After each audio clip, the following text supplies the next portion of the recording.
This is Kal Kat, the Kal Katster, and I paused the Red Letter Media Christmas special, which I'm not airing here, to do the review of the War of the Rohirrim, since I just finished eating dinner as I was going through this, so I paused that to do that. I saw War of the Rohirrim. Well, I saw about 98% of it. I had to leave in the last 5 minutes and rush home before it got dark. I hadn't seen the dark. But yes, there it's at. But I found the ending online and watched the ending. So that had the ending. So I didn't really miss anything. Apparently, she was going to fight the guy.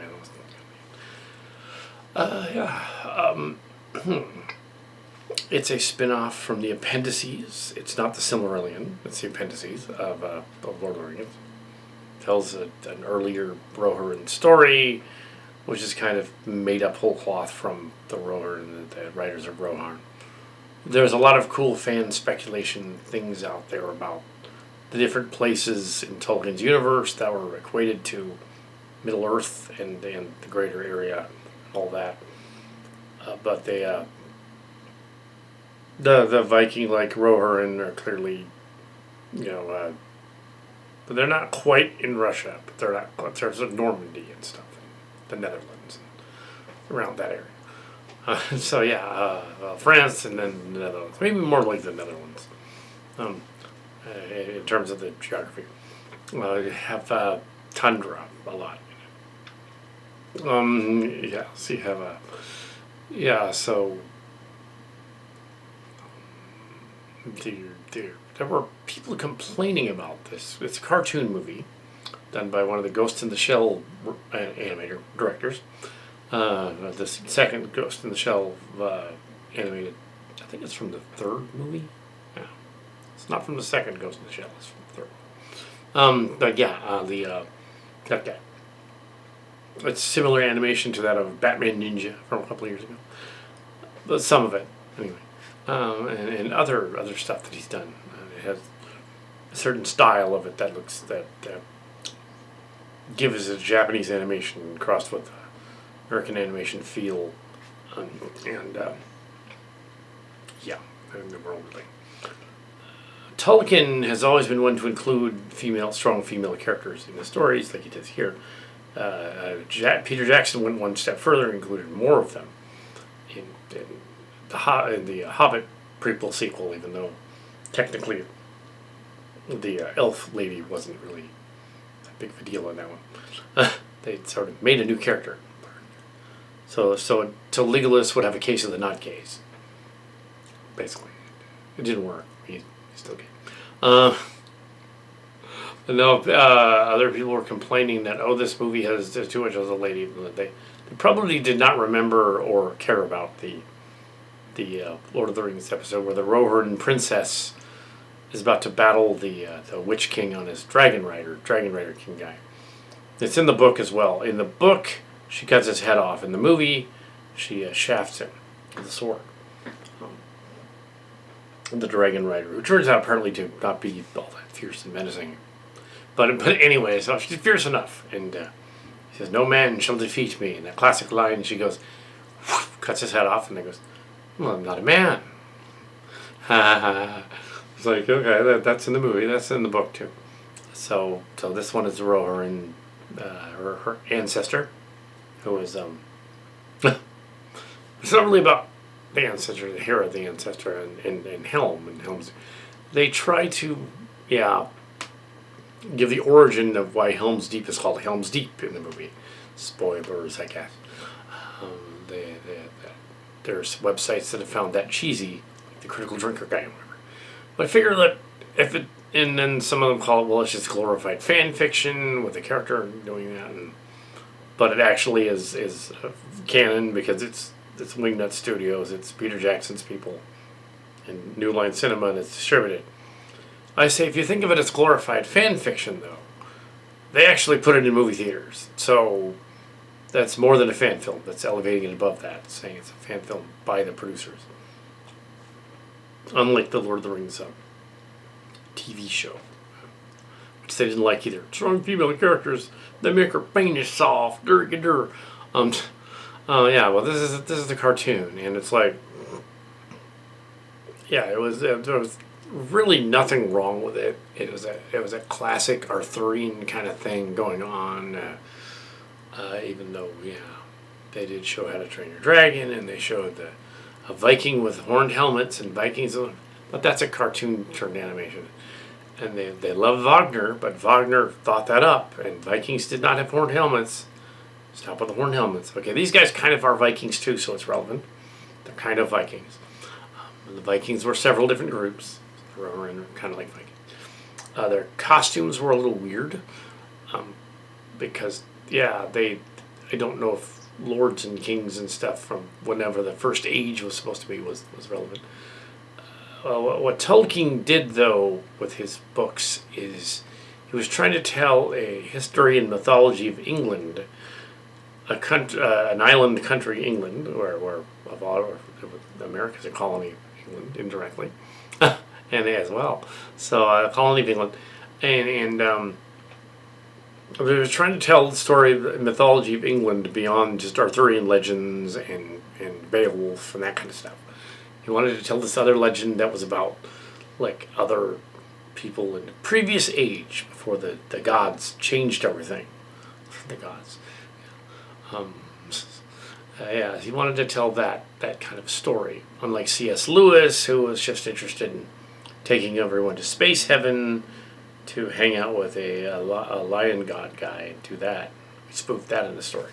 Or the character. Has like cat. Story. One of our Star Trek stories. No, Robotech one. It was Robotech. It was a Sentinels. Yeah. Our version of Sentinels. Aslan. Because it kind of did in script. So. Yeah. It wasn't him. It wasn't the actor. It wasn't Liam Neeson playing him. It was me. But anyway, so. But in this one, I didn't have any part in it at all. And this didn't have Adam Brown in it either, from The Hobbit. I don't think he was in it either. But it did have some interesting voice acting going on, dubbing. So the mythology for England, they wanted to set up this whole universe where Tolkien stuff makes sense.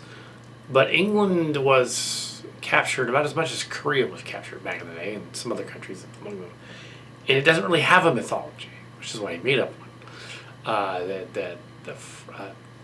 Going back to the Middle Age, before the Middle Ages in 1066, the Normans went in there and conquered it.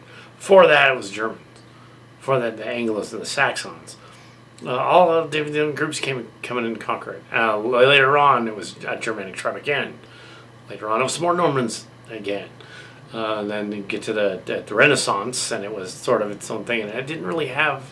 It was a Roman colony. It was Londinium. It was Lutheran, And it didn't really have mythology. It was Rome took it over and squished everything. And then for thousands of years, they were something else.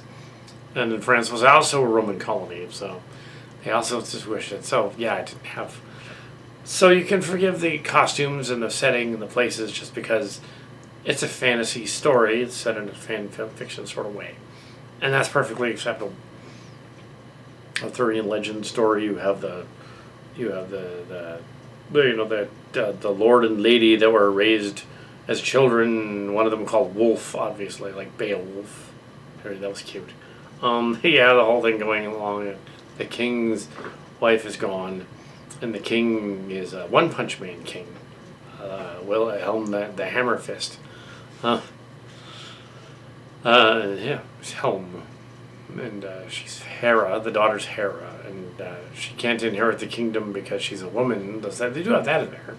I don't know how much the king stuff would have actually been a thing before the 7th century. So when does the story take place? I don't know. But I wouldn't think that the ancient tribes, you can almost trace far back to the First Age when that actually is, and figure out when that mythology should have been happening. It would have been Bronze Age England, but it would have been like roughly Bronze Age England. They had technology and stuff, and fire arrows and stuff.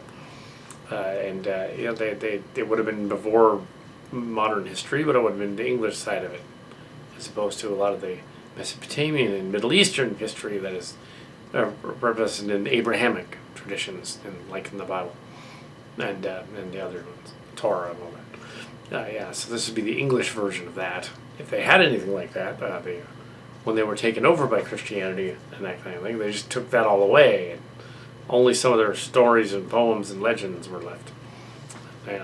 So we don't know. So fan fiction, fine. But it was elaborate fan fiction done and officially done by a studio. So the king, the king and all the subjects, and they're acting a little bit too advanced. There's a hobbit that is the chronicler, and the chronicles are on scrolls, about Bronze Age looking scrolls. Bronze Age. It's after Stone Age. They have castles and keeps and deeps and things. It's Bronze Age. It wouldn't necessarily be the age of castles yet, though, which is interesting. Not necessarily fortresses. Would they be full-on castles yet? Probably not. But oh well. We'll forgive them for that. Lord of the Rings plays fast and loose with that, and has castles be super ancient, even though look at when castles and keeps and knights and kings, and that's later. It's after the Roman period. So yeah. Oh, but we'll ignore that. That would be the elaborate cathedral-like castles would be the post-reformatory, like the Middle Ages, like the 800 AD to roughly 1500 AD, before the Renaissance. The castles, Arthurian legends about 800 AD or something, that kind of thing. That's when you have your castles. So that's when this takes place. Then that's after the Bronze Age. So I don't know. But yeah, so they we have them. They go on a war front in story. These two tribes are fighting each other. They're fighting each other over the course of a year, roughly, a couple of seasons. So it's a year, and that's not a very long war, but it's a war, I guess. This other group, because the king kills the other king by punching him really hard. And they're complaining about one punch man king guy, but he was called that, so yeah. So that's fine. That's what he's called.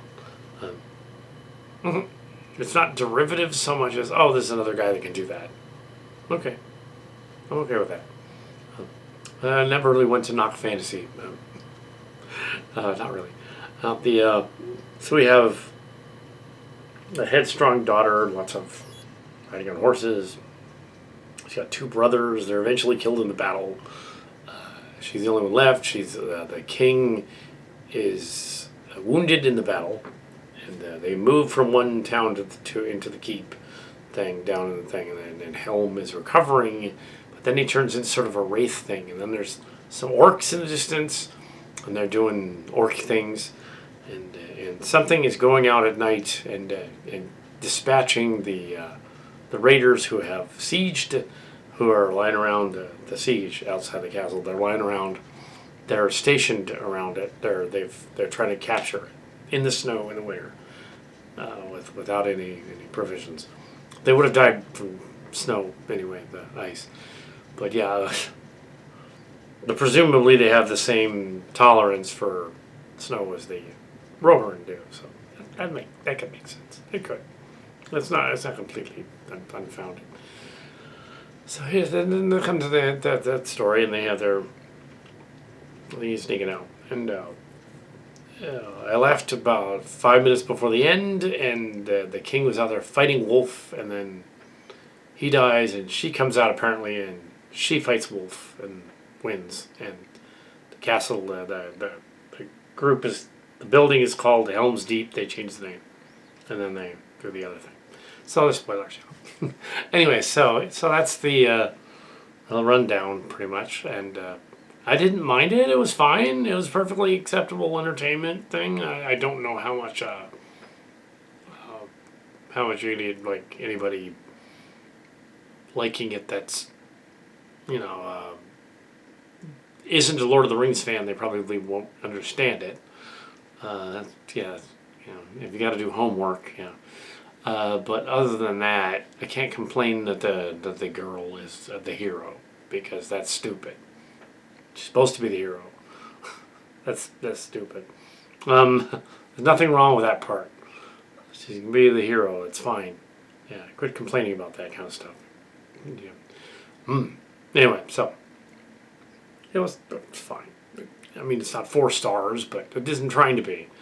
It's just they want to do some extra stuff, so they did. Yeah, War of the Rohirrim is just fine.